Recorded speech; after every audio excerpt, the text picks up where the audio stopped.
devastating for you. You cannot go back yesterday and send a text message. And this is kind of a classic of the black swan phenomenon, where it's a low probability event, but when it happens, you're dead. And again, right, look what's going on in the Gulf right now. Low probability event, but the consequences are just massive, and really you can't put the oil back in the well, right? You can't run a campaign yesterday. You can't explain to a consumer yesterday while they didn't have a good experience downloading content from Myxer, or why Catholic Charities couldn't raise money for a couple of weeks because Sprint had some beef with them that no one ever understood. Mike, you just won $10 from me. He was going to work VP into this somehow. How do you launch better? $5 if you get Goldman Sachs. Look what happened there, right? Government intervention. Are there any other questions? I guess that's the question, right? What happened in 2002 that made AT&T wireless one called Bluegrass? The rest of the world. What are those rules? The rest of the world. I mean, you look at markets like Europe and Asia, where there was interoperability, and mobile just exploded. And they knew that in order to build become a massive carrier, they had to talk with other carriers. I think it's an acknowledgement that SMS is an essential communication stream. Right. So those rules are either industry driven or they were reported by the FCC. That was business driven. So, but the rules are, is it just the CPIA that came up with a group that said, we're going to say, and how, what's the origin of why 8,000 subscriber companies called it? Well, a business got set up around that. So that there are companies. AT&T didn't go and say, hey, I want to talk to you, Bluegrass. A business, I believe it was called InfoMatch, and a couple of other ones formed, that said, hey, there's a business opportunity here to make that happen, and the carriers agreed. And I think you probably know better, but I think CTIA was involved in sort of shepherding that because certainly the influence of the major carriers was the most important. And these businesses created that interoperability, around which I think they still have significant businesses. InfoMatch, which is now Sybase 365, and a bunch of other, several other businesses as well that saw a business opportunity and went and did it. I don't think it was a nonprofit initiative. Right. So nor is what we're talking about. So AT&T signed a contract with InfoMatch. And InfoMatch then figures out how to connect all. And they charged for text messaging, so it was a volume generator. So perhaps the network could go call InfoMatch and say, I'd like to enable my office, and they might have access. I think that the sort of would take a little more exploration of that to explain how difficult that would be. You've seen how well these negotiations. Right. Oh, I know. John Candace with Aaron Fine. Quick follow-up on the long versus short code. From a user experience perspective, is there any reason why you guys would not want to dial 7 digits? Is it easier and more convenient to remember 4 digits or 5 digits? There's broad consumer adoption now. Everyone's invested in the idea that the way organizations communicate by text messaging. But I do think one of the things, I think as technology evolves, like there's just there are with URL link shorteners and stuff like that, this can't be the state of the art forever, right? I mean, and URLs and phone numbers and click to call and text messaging and mobile, all that stuff has got to sort of come together into one kind of brand identity. I don't know how that's going to happen, but I suspect people are going to be able to make phone calls over short codes. I think in some countries you can do that.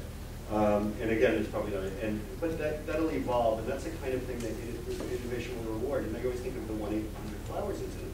You think, but good God, they've invested so much in that, and they can't get a text message through that. There's a lot of real small businesses, and I'll just call out like the nightlife space, so like pub promoters, where they put 100 phone numbers in their BlackBerry, and they have like they can only send to 100, so those like 5 different groups, and they can get 500 messages out to 500 different people. Plus, they like the fact that it's coming from their cell phone number versus a short code because it's more personalized.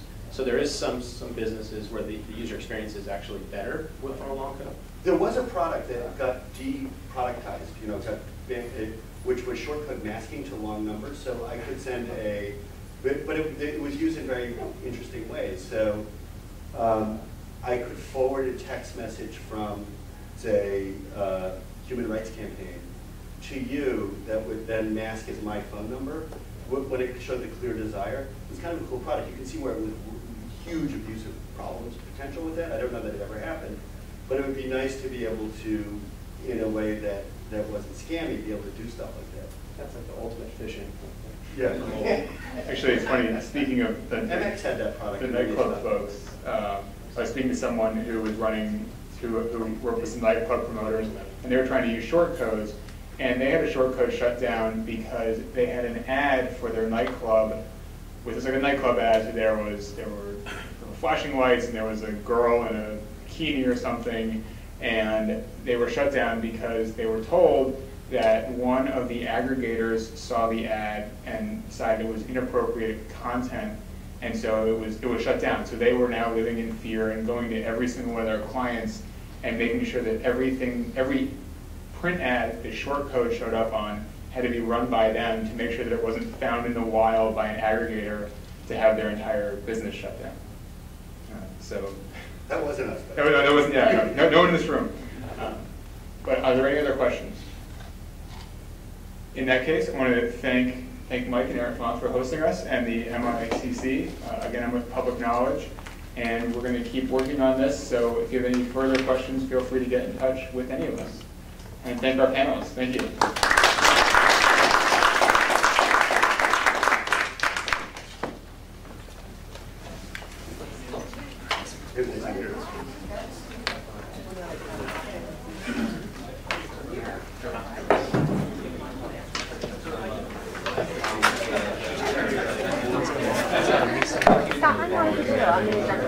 Oh, great to meet you. I know Patrick's dad Okay.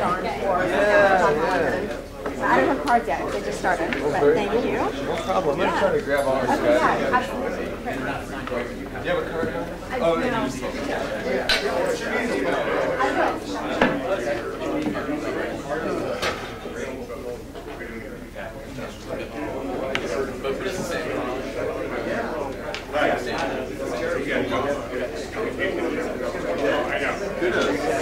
Hope you guys do more of these sessions. These are great. I like them. Keep it going. I've been to a few over before. They're based in a very different area. They like the entrepreneurial angle and policy stuff. I like the telco is so huge. Plus, it's the future. Yeah, it is the whole future. One day we'll have an IP address attached to a short code, or whatever it may eventually become. You're stamping your hat with your yeah. And then I'll just use my barcodes.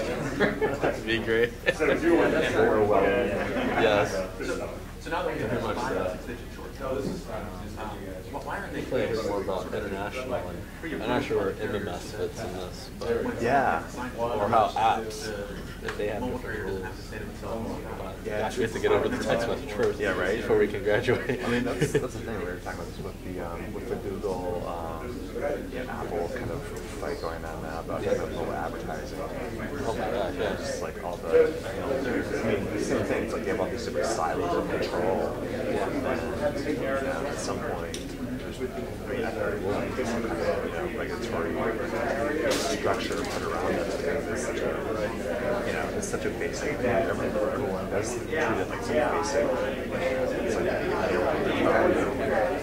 like it's just part of society.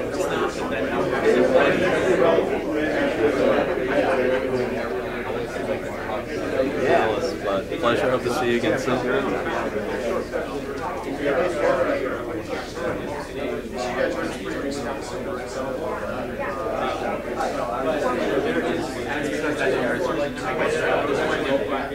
Jared